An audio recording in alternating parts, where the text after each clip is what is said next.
Tank, how has your week been, mate? I can see lots of bags have been hidden in the background there. Is that planning for Disneyland tomorrow? I think the missus went to Primark and I think she's bought nearly every item of Disney what's available for Frankie. And now my eldest daughter's jumped on the trip now as well. Oh, really?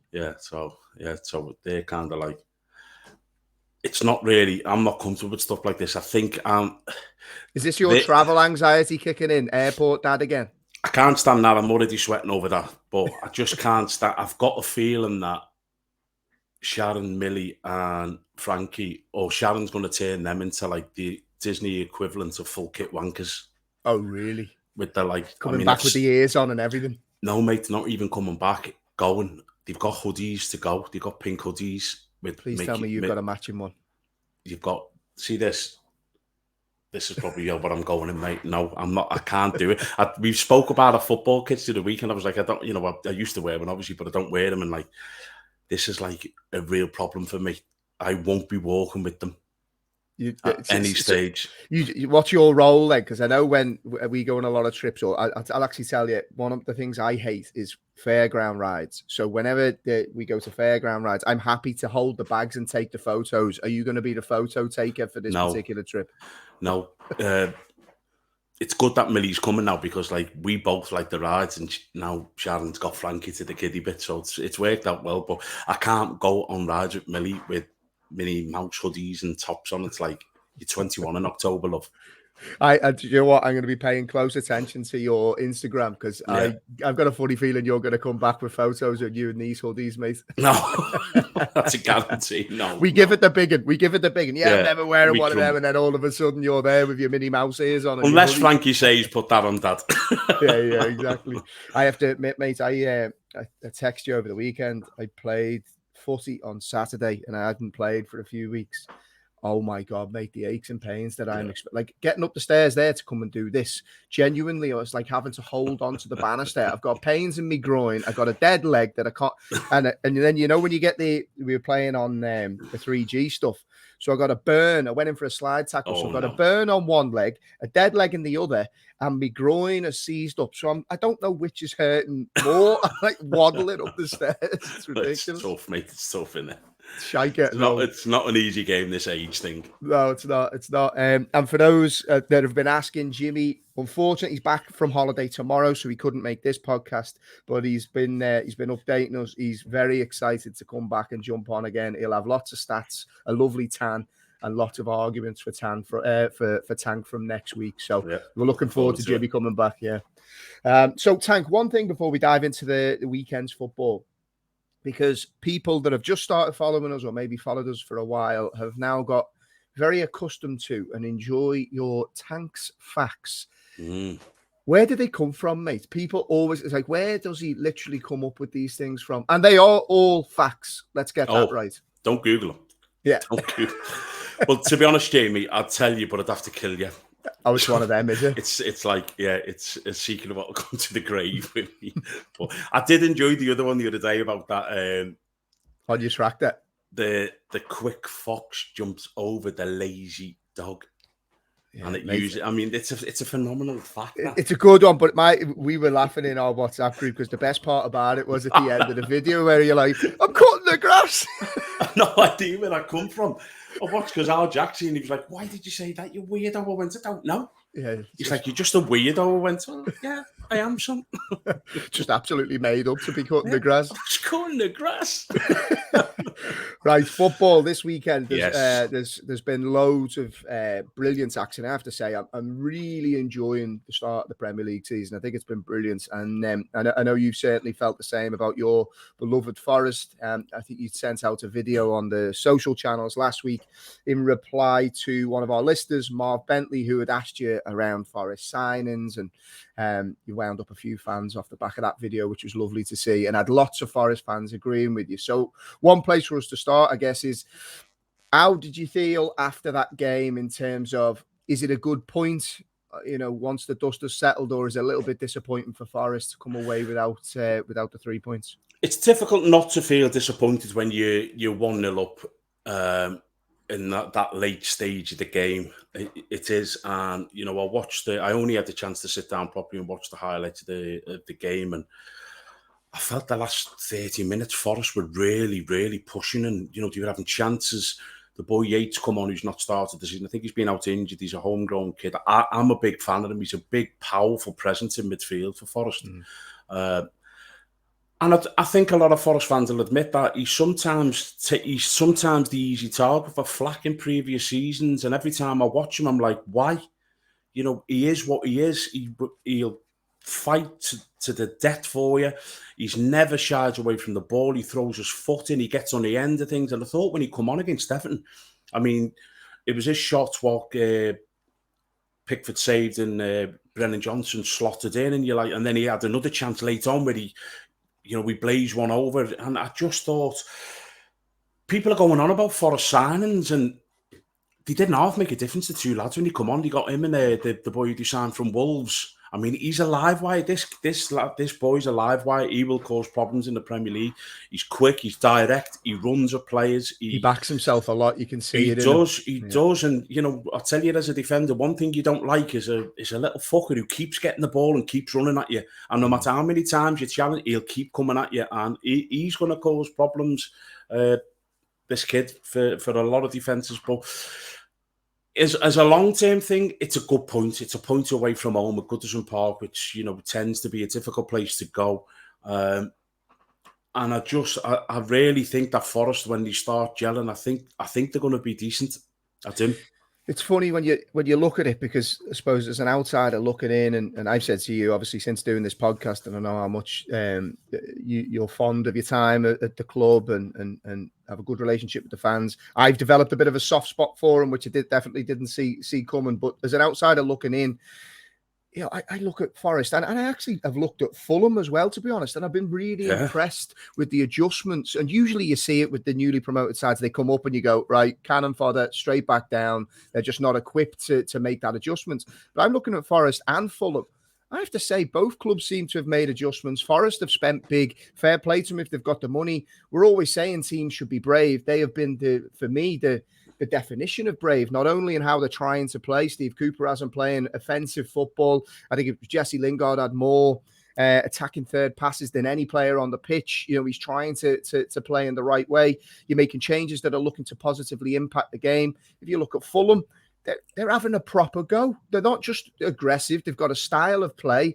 They've got offensive players that are looking to always play forward. I think, first couple of games into the season, they should both be really proud of themselves. I think that's the key thing. I think if you look at the Premier League, how it started in general, I think clubs now, it's kind of like, Brighton go to Manchester United and, they're like, we're going to take the game to you. You look at Newcastle yesterday. Newcastle just, for me, started, you were like, City scored early, I get that, but it never changed Newcastle's mindset. It was like, no, we're going at you. Yeah. And the thing about, I was speaking to a mate of mine yesterday who's a Liverpool fan, and we were talking about like the likes of your Forest and your Fulhams, and Fulham blew me away against Liverpool. I mean, Liverpool were very fortunate to come away with a point. Yeah. And you kind of like, the mindset seems to have changed with, and I'm not calling them smaller clubs, but these clubs who were coming up, or the lesser big names in the Premier League, they're actually, they're going to the big boys now and going, look, we're going to go at you. Leeds yesterday, I thought Leeds were absolutely outstanding. They've gone to Chelsea and went, we're going to swamp you. And they've got a belief that their quality will get through. So, and the other thing on Fulham, which I didn't really realise, I think Jimmy's rubbing off a little bit too much on me, to be fair. You've been looking at stats? Yeah, because I had to look at Mitrovic. Mitrovic scored 3 Premier League goals last time Fulham were in the Premier League. But we barely started many games. Mm-hmm. Which I was like, well, he got you promoted, scored all these goals, and then you give him a couple of games and like, right, he's not scored, I'm taking him out the side. And he was like, but now play to your strengths. Why not just play to your strengths? You know what you're going to get with Mitrovic. He's a big unit. He'll bully centre. He bullied Virgil van Dijk, who's meant to be the best in the world, by the way. Yeah. He's a big unit. You play to his strengths, he'll score goals. He's already matched his goal scoring feat from the last Premier League visit. This season he's got 3 and 3. And I just, it's like Forest went to Goodison Park and we're like, we're going after you. This is how we play. This is how we play. You need to adapt to how we play. Look, these clubs are going to get 2, 3, 4-0 ridings. It will happen along the way. It's just the Premier League's that type of league. But you've got to give these credits out how they're playing these teams now. Yeah, another team that talking of getting credit, and I know you were a little bit outspoken, not like you, mate, on social media, is Arsenal. Arsenal have been getting a lot of praise. They're obviously sitting top of the tree, 3 from 3. Where do you sit on this? Because I have to say, I have been impressed with them. I think they do seem a different side. I think the signings that they've made have been absolutely brilliant.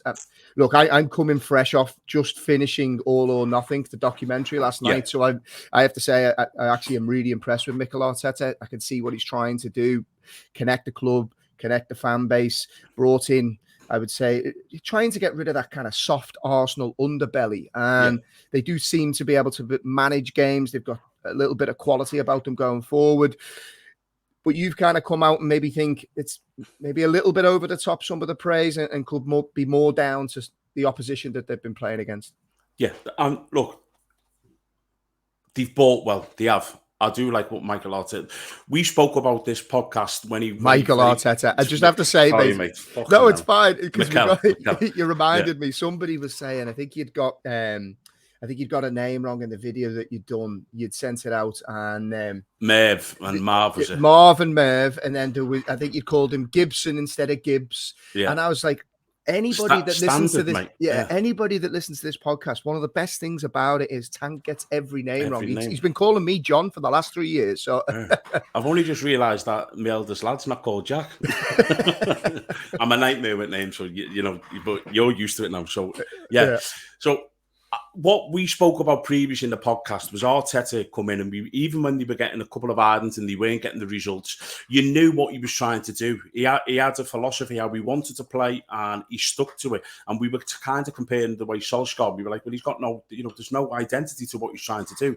He's being allowed to get the right players, and they've spent heavily, by the way. They've spent big money, which is fine. It's great, and I'm not saying that they're not improved dramatically, because they are, but I'm not prepared to sit here and say they're this, that, and the other so far. I mean, I've heard some quotes saying it was Man City like when they went to Palace and, Bournemouth. I think it was Jamie O'Hara was listening on TalkSport. He was like, you've got to say this, right there. This is as close as to Man City as you're going to get.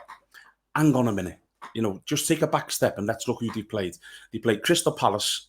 And Palace could have got something from that game, by the way, who had 5 or 6 players out of the side at the time, who couldn't go away in pre-season because of the COVID stuff and the travelling. So they never started the strong as what the team will come to Anfield. They played Leicester City, who was the club is just for Leicester's. It's worrying times at the minute for Leicester. What's going on there behind the scenes. You're hearing little whispers that they have to massive sells to appease the chairman, supposedly, and then.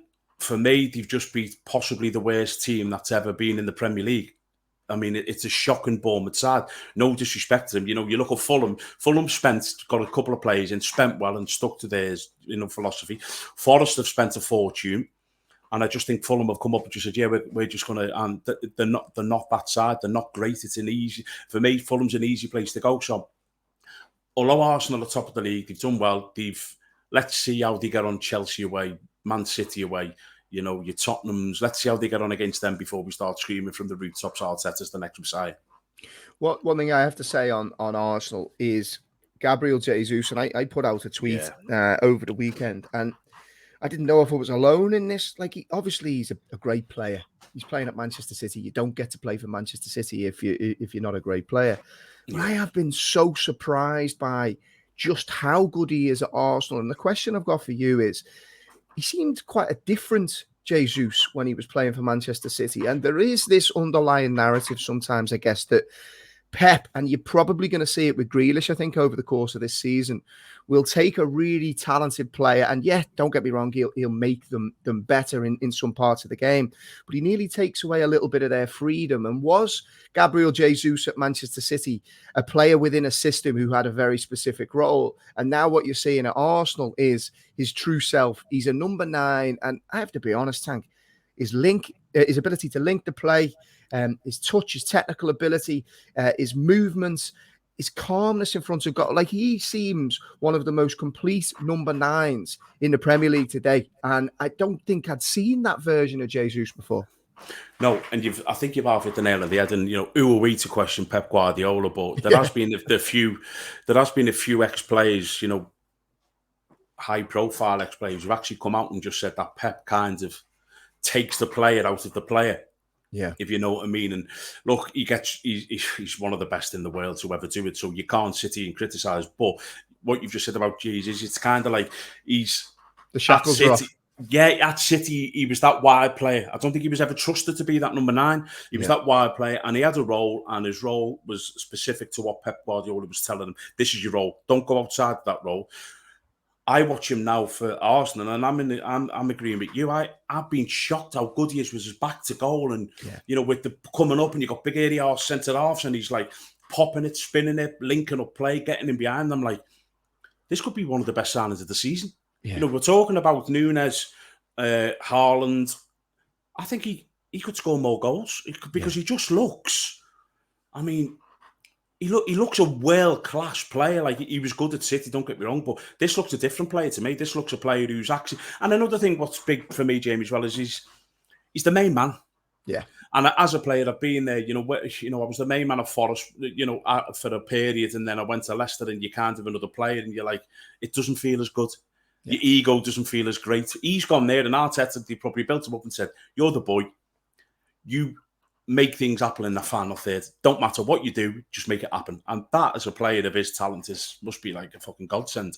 Yeah, just go be you. And it was weird when you said there. It's interesting when you said there about the City thing, because he was often put out wide, and then I think they went through a period of playing a false 9, and you'd see people like Foden being occupied there. I think Grealish has done the job, and Jesus must be sat there looking at this, going, "Hold on, what's wrong with me?" And it's it's one of them. You're looking at this, and I think you're dead right. What was it? Best part 45 million in and around that for Jesus.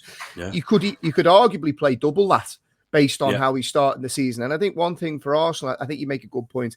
We'll get a better pulse check as to where they're at when they play some of the bigger boys. But one thing that these first few games have told me is Arsenal can and have the ability to be flat track bullies to the rest of the Premier League, and Jesus will get you an absolute bagful when they do that. And supposedly now Arsenal are still not done in the transfer business. They're looking at getting Neto in from Wolves, which I have to say, he's always been a live wire. I thought Liverpool were after him for a while, and I'd certainly have been happy with that signing.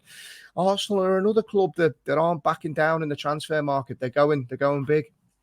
They are. I just found that a strange one with Wolves. I mean, why would Wolves let it?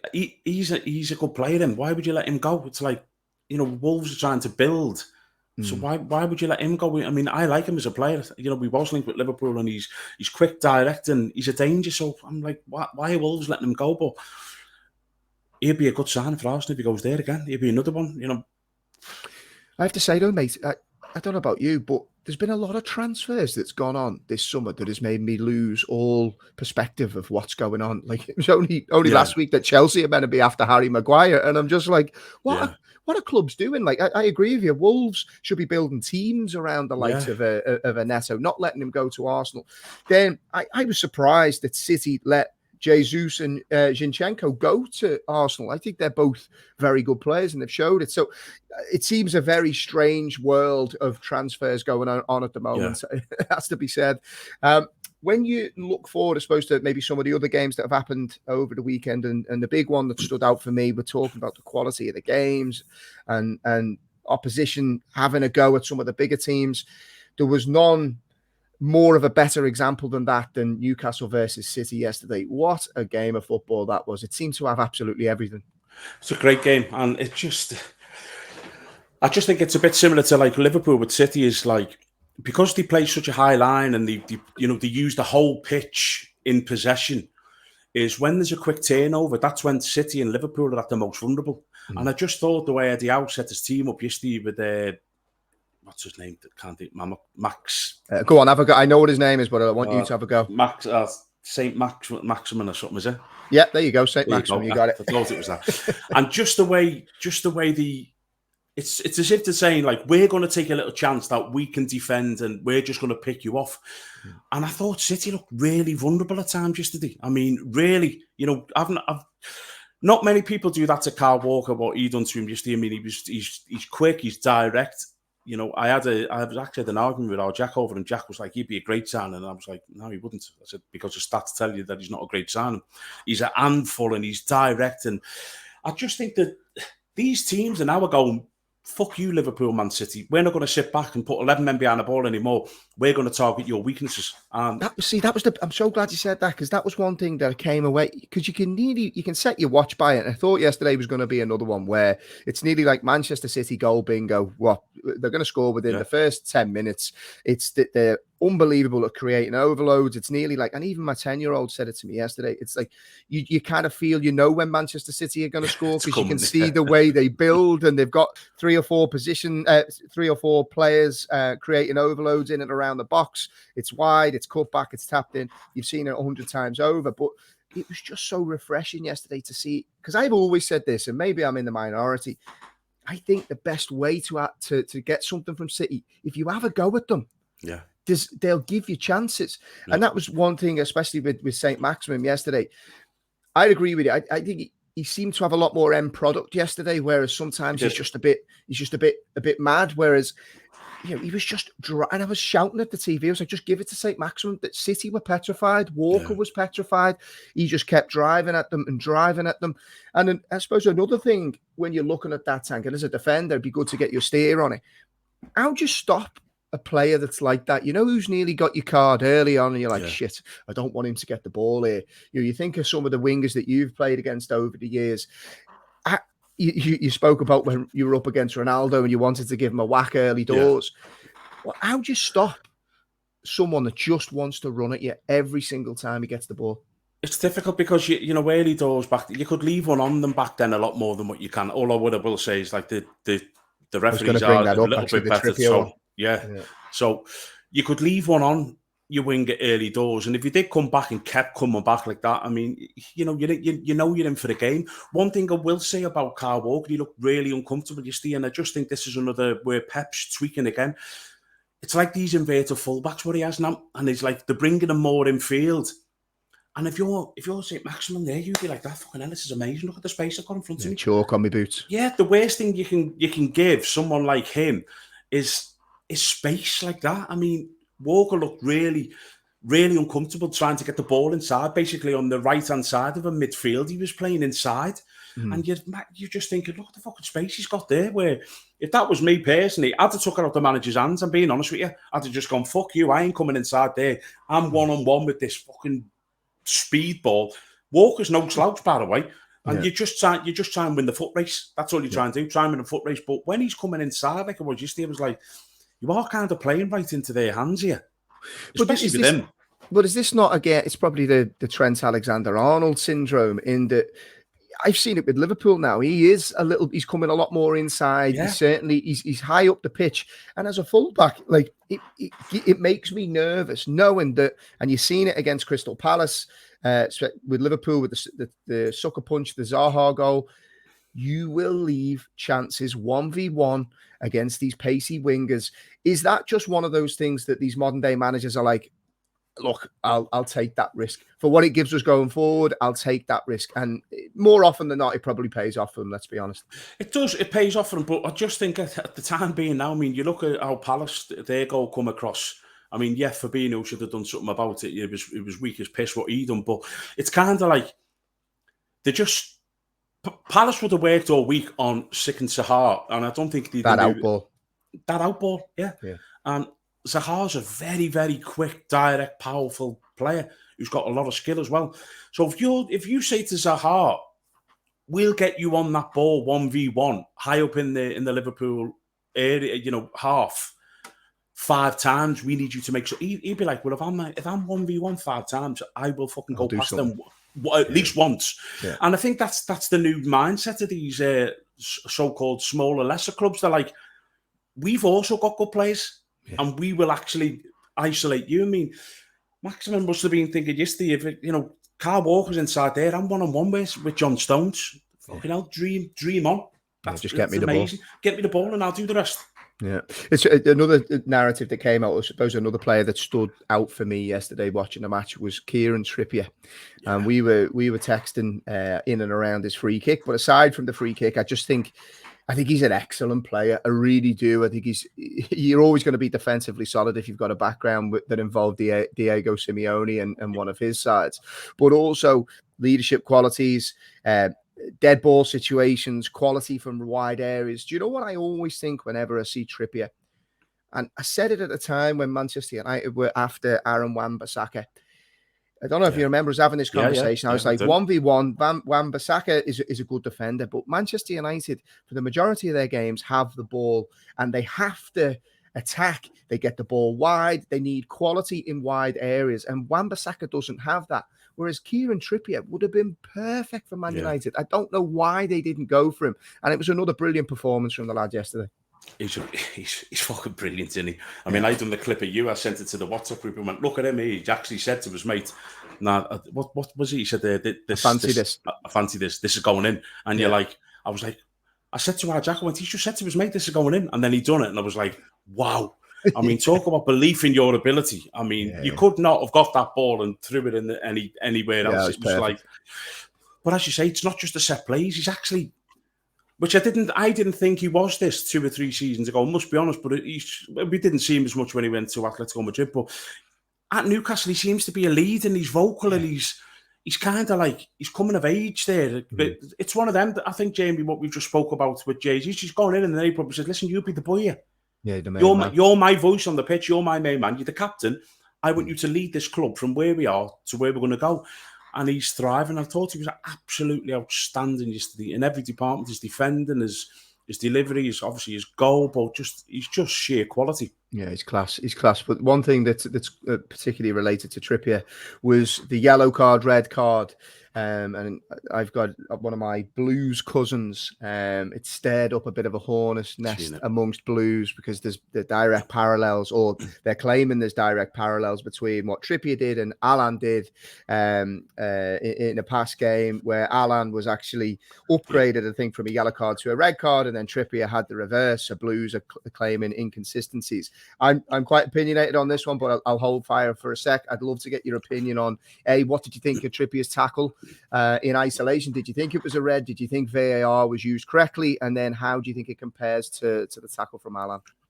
No, it wasn't a red card. VAR got it perfect, to be honest, because what I will give the referee the benefit of the doubt, it did look like he was high. And at first I thought, he's caught him on his knee there. But then when you slow it down with the VAR, it wasn't. He's actually gone. He's not touched his knee and he just clipped his foot, which is just, as nasty as it is, it's the right thing to do. De Bruyne is about, he can do anything with the ball. De Bruyne what he wants to. So you have to stop him at all costs. It was a yellow card and it was used perfect. I see in the challenge with Alan, it's a totally different challenge. Alan's like scissored and he's gone down and he's caught his ankle and his other legs followed through. For me, the difference in Trippier is it's a trip. He's trying to just trip him and stop him. If I see that Alan one, I'm like, he's actually trying to hurt him. He's going to do it. So there's just they're not even like, for me personally, it's not even a debate. I've done both tackles and I know what I was trying to do on one and what I was trying to do in another. Yeah, I have to be honest. I said the exact same thing to my cousin this morning when we were talking about it. I actually had my leg broke from a scissor tackle.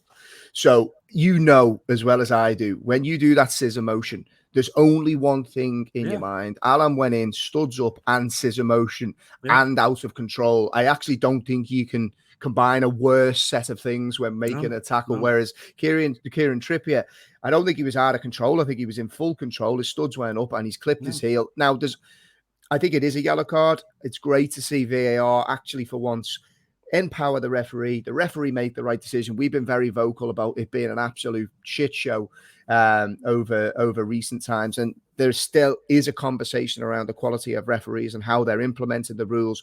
That's maybe for another day, but in this particular instance, I actually thought it was used perfectly. Sense prevails. It was the right decision.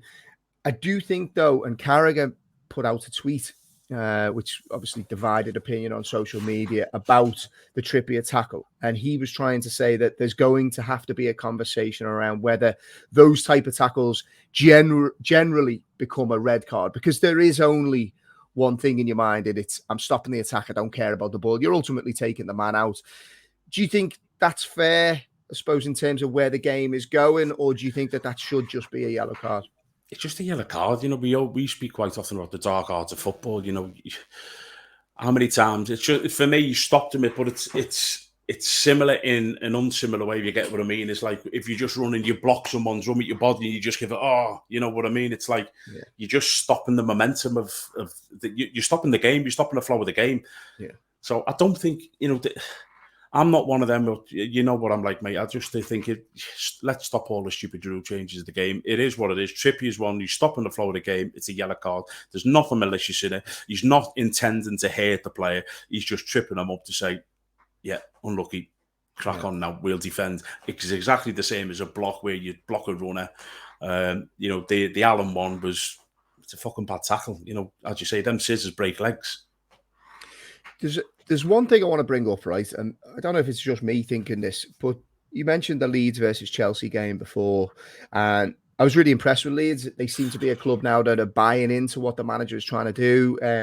For anyone that's new to the podcast, if you go back to some of our older episodes, we had a good friend of ours, Christy Holly, who was on with us over the years, and he spent a lot of time with Jesse March, and he said he was elite. He said he was absolutely brilliant in his planning, his application. He said he had a lot of time for him. He's a genuine top guy. So, and Christy wouldn't say that if it wasn't true. So I'm not surprised to see maybe the players now starting to buy into what he's trying to do. But one thing, I suppose, that struck me off the back of that game was Tuchel's come out after the game. He started having a bit of a moan now, and he's basically been saying now, the result was impacted by the fact that the coaches were only able to travel by coach. And mate, what's going on with people here? Mate, honestly, shut up and get on with the game. You're lost. Whether you travel by coach, aeroplane, stop being so bloody mollycoddled and get on with it. You big whinge bag. Well, I was actually taking Jack back to Burnley early this morning, about 7:00. And we were listening to TalkSport, and he actually said that. And Jack was like, and I went, is that some sort of piss take? The poor coaches couldn't fly to Leeds. I mean, look, mate, they've had to drive 2 hours. I mean, that's scandalous. I mean, that's like traffic over in Dublin. That me trying to get home from work. But mate, honestly, I'm like, come on, man. He's disappointed me the start of this season. Yeah, and I like him. I love the way his approaches, the way he sets his team up, the way he tries to play, the way he tries to implement it. But his comments after the Leeds game, I was like, you're a bit of a prick. Yeah. Yeah, you spat your dummy out against Tottenham. You were giving it all of the big one when you scored. And when they equalised, you spat your dummy out. And someone, I forgot to mention this to you, someone actually posted, when he says, like, you should look in the eyes when you shake hands. And someone posted a picture of him with Sean Dyche when Burnley beat Chelsea. Or drew at Chelsea, and he's turned, he's like that, and Dyche is like, like what Dyche is, like, yeah, and he's kind of shook him, and he's that way, and they were like, maybe you should practice what you preach. But his comments yesterday were absolutely shambolic. Why not just come out and just say, the criticism of Klopp gets, when he got out Fulham, he was like, look, we got away with a point here, we'll take a point, because we shouldn't have got a point. I watched that game, and I thought Leeds were absolutely outstanding. Yeah, I thought they were excellent. They swamped all over them. They run. I messaged you at half time and a WhatsApp said they ran 6 kilometres more in the first half than Chelsea. So you've got a manager there. This is where I like what he's done. I do like him because he's gone out and he's bought a few players in the transfer market who he's played under him and who know his style and implement the way he wants to play. And I think it's had a really good effect on the rest of the squad.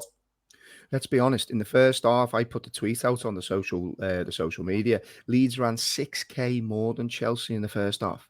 If that's not a team that are bought into something that the manager's selling, then I don't know what is. But then it was 15 kilometres more in the whole game. Yeah. I was listening to TalkSport this morning, because they were actually having a problem saying Tuchel needs to sort his own house out and say, why have we run 15 kilometres less than Leeds United? I thought he was outstanding. But this is the thing where it comes back to mentality for me. And I kind of feel like Pep has done this a little bit over the years. And it's nearly like you're creating a reason for players to have a little bit of a weak mentality in that, like, it's always something else to blame. It's never our fault. Why not turn around and be like you said there, the desire wasn't there. I actually think, to be fair, this is what Ten Hag is trying to do at United. And he said it after the first couple of games. I've seen clips of the interview that's going to go out tonight ahead of Liverpool United, where he's basically saying, you cannot have situations where teams want it more than Manchester United. And he's called it out. it wouldn't do Tuchel any harm to be able to say something like that, and it might have a bit of a knock-on effect with the players if he's calling them out for things like that. Well, what I mean, if I had to play in a game and as teams beat me and they've run 15 kilometres less, I'd be thinking, fucking hell, how's that happened there? You know, how can that be? That's a lot, 15 kilometres. That's a hell of a lot. So I'd like Tuchel to come out and just say, we were dreadful.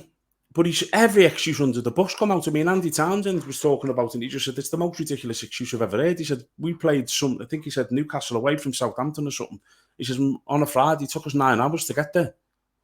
He says, but we didn't say, oh, we've been on a coach for 9 hours yesterday. It's like, yeah, it's a different day. Keep on the coach. Yeah, exactly. Keep on the coach for a few hours. I mean, I don't like that. I don't like little petty excuses. Just come out and what I will say is, I think that Tottenham, we were talking about the other week, and like, it feel like a victory for Tottenham. I think that's been like a kick in the bollocks for Chelsea in the other way, and it's had an effect on them mentally. Yeah, the ripple effect. It's funny. Like when you're looking, I suppose, at the standard of the league now, and some of the results we spoke about. Fulham, Forest, they've had some great results. You're looking at Leeds yesterday taking points off Chelsea. Do you think the standard of the league from kind of top 4 down has gotten better, gotten stronger? And do you think that you'll see more dropped points now? The idea of 90 plus seasons, I think we spoke about it on recent podcasts. When you're looking at the standard of the league now, do you think there will be more teams taking points off each other? I do. I think it's I think you look right down the league. You can even go as far as Aston Villa, who spending big money, 25 million, 35 million players, and it's just kind of a standard thing. Arsenal spent big money, Chelsea spent big money, Tottenham spent big money. The one who was surprised again, they have spent a few quid, and I heard him moaning about it. It's Moyes. He spent a few quid, Moyes. Yeah, bottom of the league, no goals, no wins. And I just think clubs are spending, and the recruitment of every Premier League club is improving a lot. I think a mid 80 will win the Premier League this season. Yeah. I don't think you'll see the high 90s. See, we spoke about this in the past, but it was actually particularly linked to Arsenal. Fans clamour for signings, but when your club do put the neck on the line, it's stick or bust then. Because, if and I think you're probably seeing this now, maybe with Steven Gerrard a little bit, in the vultures might be circling a little bit there for him. Lampard, hasn't got off to a great start. David Moyes spent money. With that extra money, extra player comes extra expectation, and it can be a rocky road. Well, it is. I mean, I say 85 points. I personally, mid 80s, I think will be enough for the Premier League. I think you'll see a record number of sackings this season as well. Really? I do, because as you say, like, they've all spent big money, all the way through. They've all been back to the hilt by. There's only Leicester City who's not really haven't spent a penny, because I do think they're in a bit of a shit show at the minute. But you look right the way through. There's been big money spent. Forest have come up and spent big money. Fulham have spent, and as you say, mate, that comes with big pressure from the owners above. They're giving you the money. They want to see results, and fast. A few bits I want to finish off on, right? So, obviously, big game tonight, and I'm not going to lie to you, I'm absolutely delighted that it's tonight. So, people wouldn't have heard me crying on the podcast if Liverpool don't get the win. Liverpool versus United, massive game. I don't want to call it a relegation battle, but I have. It's a big game. Look, for many reasons. One thing I want to get your steer on before we dive into the football side of things. What have you made of all these fan protests? Because I have to say, from my perspective, look, Man United fans, I understand that they might not be happy with some elements of their ownership, but this ownership has spent a hell of a lot of money. They're going to be unveiling Casemiro, who's getting, I think they've signed for 60 million, 300 grand a week plus. And now they're looking to protest against these owners, get another game against Liverpool potentially called off or impacted in some way, shape or form. It's all a load of shite, if you ask me. If this game gets called off, Liverpool are well within their rights to demand those 3 points, because this is getting silly now, no? It's ridiculous. And do you know what? I don't really get. Gary Neville, all as you see about Gary, and he drives me insane. Don't get me started on it. He just drives me insane, because every single aspect of Man United's issues is the Glazers' fault. Now, these have spent close to 1.2 billion on transfer fees. I would absolutely love Liverpool owners to have spent that in the last 10 years. In fact, there was an article I was reading before. Manchester United, in the last decade, under the Glazers and FSG, the difference in net spend is £750 million. Wow. In the last 10 years. And it showed you the graph. I'll send you the link to the article in a minute. I forgot to send it before. It was just before we come on. And it showed you the graph that, like, obviously, Man U were up here and Liverpool were here. And then the graphs are all over the place with the net spend and where Liverpool are to where Man United are now. So, what do Man United fans want? Do they want an owner to come in and say, we're not spending any money on this team now, but what we're going to do is you're going to have the most fabulous piss in football because we're going to do the toilets up in Old Trafford. And we're going to put I wondered nice where you were going with that one then. But this is all you see from Gary Neville. You know, Old Trafford's this, Old Trafford's that, Old Trafford's this. Well, you're fucking crying that they need investment. You're crying that they need the play. All as Man U do is they go out and they buy the most expensive, what they feel is the best player in world football. For me, there's no thought process on it. But what is it what Man United fans want? They want the Glazers out and then the new owner comes in and what do they want him to do? Do you want him to spend money on players, I presume? Yeah. It makes no sense to me. I've seen a few, the owners don't care about a club. Well, I've got news for you. A lot of these owners don't actually care that much. And he said they run it like a business. It is a bloody business. Yeah. Like, you have to start realizing, as much as I'm a football romantic, I love this idea that, FSG go to bed in their Liverpool duvets and PJs and all this, but they don't, lads. They're there to turn a profit. And by putting the right type of structures in place, the right football people in place, the right recruitment in place, guess what happens? They're more successful on the pitch. Then guess what happens? They make more money. It all goes together. Man United's biggest problem here is they have thrown loads of money at players and spent it absolutely horrifically. Gary Neville did his thing when he was on his soapbox and did this pre-prepared list of players that have been successful. I argued with 90% of that because there was only a handful that were actually successful at Manchester United. Majority, I would say 80% of their transfers have worked out horrifically, really poorly, or have been massively underwhelming. And the biggest problem is they've spent a fucking fortune doing it. So they're spending too much on players. They're spending too much on wages. David De Gea is throwing balls into the net and he's the most expensively paid goalkeeper. They brought in Henderson, just to give you two examples, and give him a massive contract. Now they've shipped him out. It is scattergun. And I have to say, Casemiro, I actually think is a brilliant player. Don't get me wrong. I think he's brilliant. I think he's exactly what United need. But he's an older player on massive wages, good old transfer fee. I think you'll get 2-3 seasons out of him. But is it a transfer that has been well thought out? It's probably not, based on what you're seeing in the press, where they're jumping from one player to the other, trying to get people through the door. The owners need to get football people making football decisions. That's something I think you can throw at them. They've not put the right people in place. They put business people in place and it's not worked. But this idea that you need to start protesting because you're not happy that the Glazers aren't football people, give me a rest, will you? The entitlements from some United fans, it beggars belief. And I say this as a Liverpool fan who was nearly, we had Hicks and Gillette. They nearly ran us out of business. Liverpool fans have been through this. Yeah. Liverpool fans have literally been through this process. And it's tough and it's horrible. And it's a club that you love and you care about. And there's so much emotion wrapped up.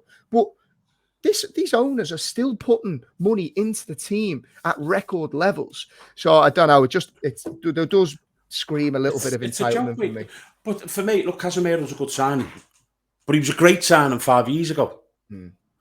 It's £150 million outlay for Man United for this player. Yeah.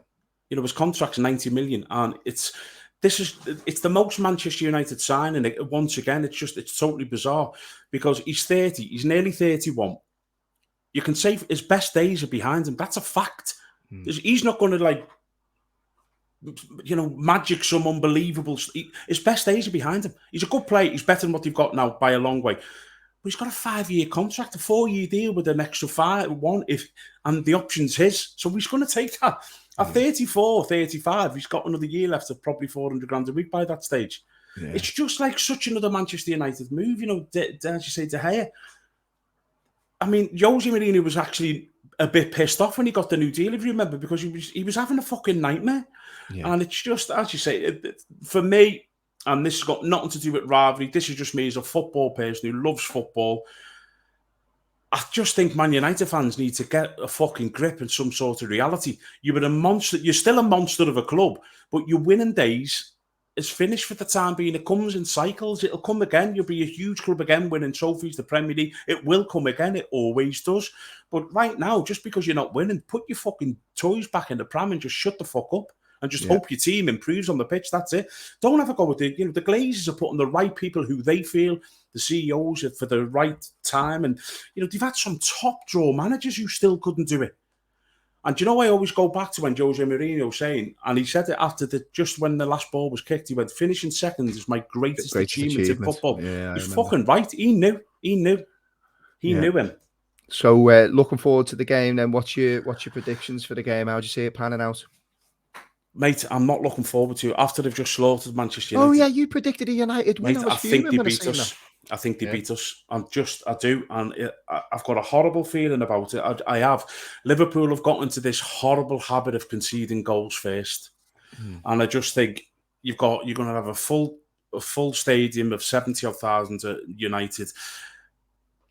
The worst thing what could have happened was that 4-0 hammering at Brentford for them. People are saying, oh, it just should. No, it's not, because one thing as players and listen, they've got top players and they've got pride and they will want to rectify this.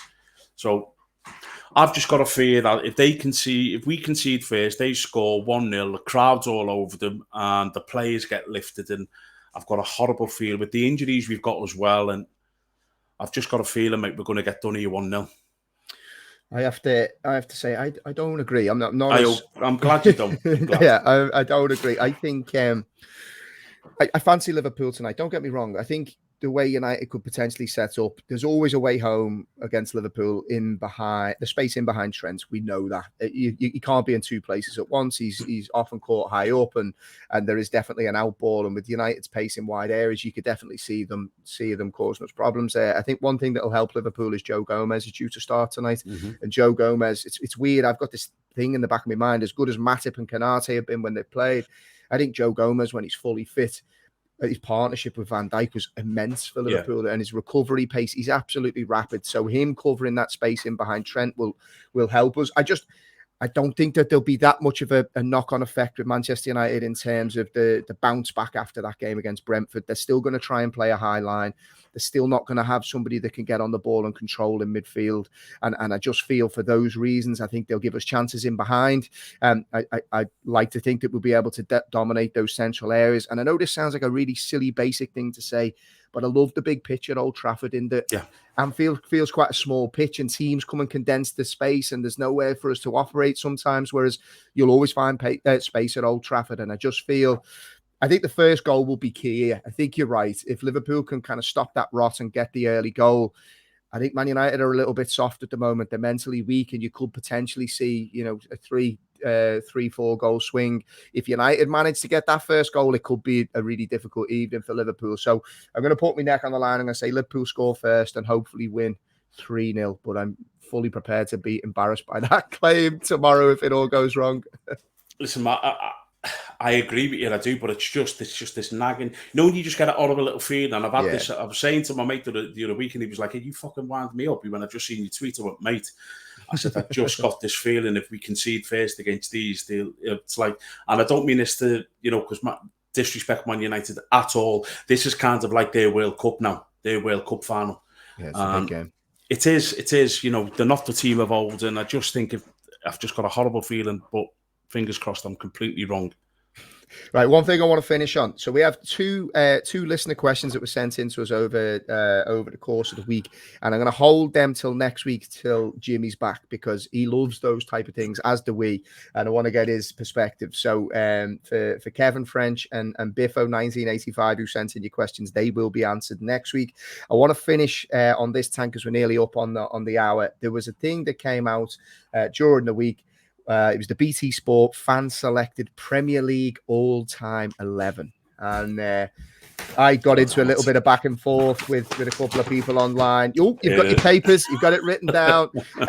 For those that haven't seen it, so obviously this is fan-selected. I think there was over 200,000 votes that came through on Twitter.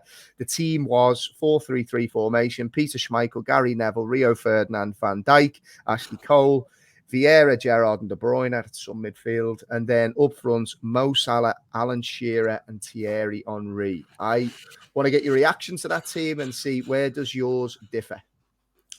Not too far off that. Yeah. I'll name my team now if you want. Yeah, go on. Schmeichel in goal. Yeah. Trent Arnold right back. I feel like there should be some music on or something in the background. Maybe I can edit that in. Do you want me to rattle one of the prime half bags? Yeah, go ahead. That'll do it, yeah. Trent Arnold right back. Okay. I just look, Gary Neville, great player, don't get me wrong. This lad's redefined the right back. And he's won everything. Yeah. So we can't throw that at him, and his numbers don't lie.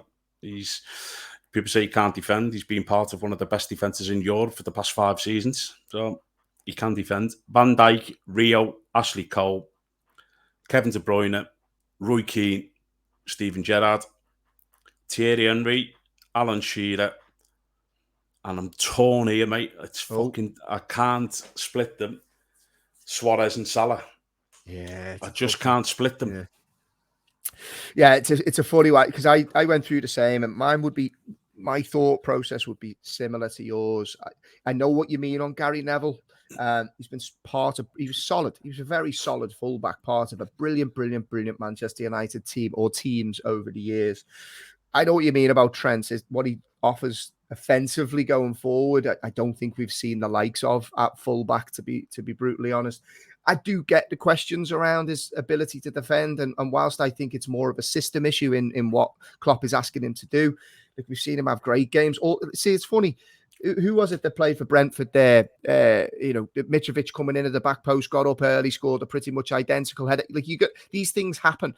Reece James makes mistakes defensively all the time, and nobody talks about it because it's not going to get the traction online like a Trent Alexander-Arnold would. It's a brave call to put him in. If I'm being brutally honest now, I'd probably not put him in yet because the longevity of a Gary Neville, I feel, still probably hasn't, but I think there's definite, we revisit this in 5 years' time. It could be, you revisit this in 5 years' time. Trent's still only 27 in 5 years' time. Yeah, that's mad when you think about it. Yeah. The kid's been doing it for 5 years. He's 22. Yeah. Not much more he can do. I change it. So I understand the Ferdinand thing. I think I'd actually go John Terry. I'd have John Terry with Virgil van Dijk. And the reason why, just personal preference, I thought John Terry was properly there. I think his distribution was very, very was so good, underrated. So underrated. Like he could really ping a ball. Absolutely. I think he could defend the edge of his box. He was good in the air. Positionally, he was excellent. For me, I'd go John Terry and Van Dijk, because you imagine being a striker coming up against those two. You're just like, where's me chance coming from? Ashley Cole, I agree with you completely.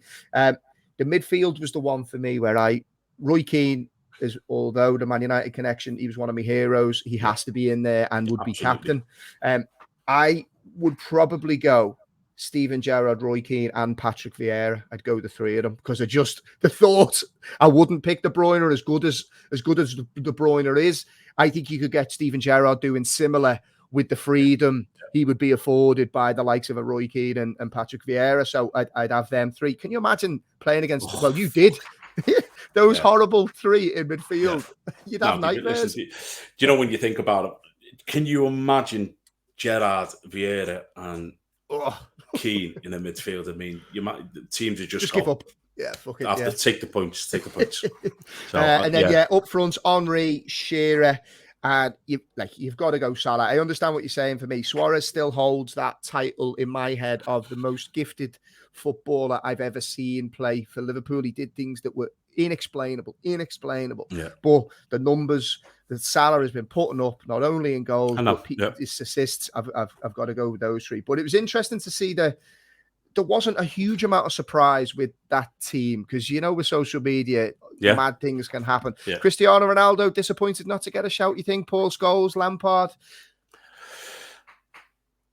Look, Ronaldo was young when he was in the Premier League, and he had 2 very, very strong seasons. Don't get me wrong. I mean, look, it wouldn't even be a debate, would it? If he was at Man U for another 4 or 5 years, he'd have broke every record in the Premier League history. So it's not even a debate. But for me, when I look at Ronaldo, he had 2 unbelievable seasons at Man United and then went to Real Madrid. So I just think, one, Thierry Henry has to be in there. Has to be. 2, Alan Shearer played against him the most complete. He had everything. He was just a freak. Still holds the record goal scorer. And Salah's numbers, they are his numbers. And Suarez, as you say, I'd probably go Salah with you just because Suarez, we've 3 seasons or whatever, but, I'm going on Ronaldo. I don't think you can get in the greatest ever Premier League side on the basis of 2 unreal seasons. So I don't know why I'm going to give this example. It could actually fall flat on his face. I'd see Suarez as like some really hot bird that you were just with for a couple of weeks. She was like a holiday romance, come in, blew your mind for a couple of weeks and then disappeared. Yeah. Whereas, you're looking at Mo Salah, solid, steady, consistent. That's the person you want to make your wife. You've got to see your life together. You see where I'm going with that one, mate.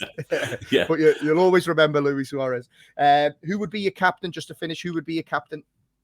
Without a shadow of a doubt, Roy Keane. Keane, yeah. Not even a debate.